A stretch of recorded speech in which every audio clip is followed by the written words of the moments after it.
PLA versus PETG versus PLA Plus. Which one is the best? Okay, so starting off, we have some 1.5 kilo weights. We actually have two of them.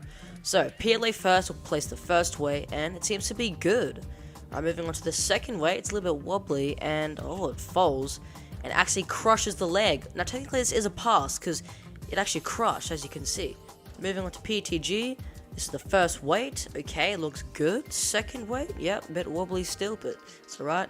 Okay, it falls. This time it doesn't crush the table, that's alright.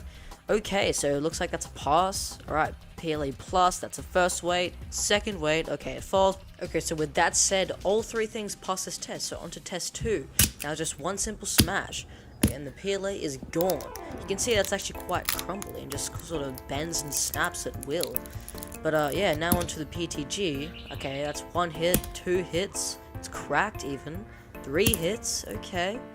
Doing some real damage now. Okay, 4 hits. Oh, how is that even, like, what? It still even stands up as a table. Oh my gosh. 5 hits is what it takes to break this thing. So PT doesn't really snap, it kind of just sort of breaks. Anyway, PLA Plus, okay, 2 hits.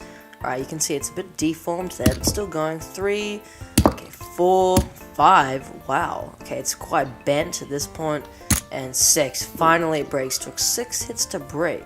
That's still pretty good though. Now it appears that PLA Plus as a material is quite flexible and strong at the same time, which are actually both pretty good properties. Alright, so test 3 is just hitting the single leg of the table. PETG, okay, that's pretty good. So it's flexed a bit but no cracks.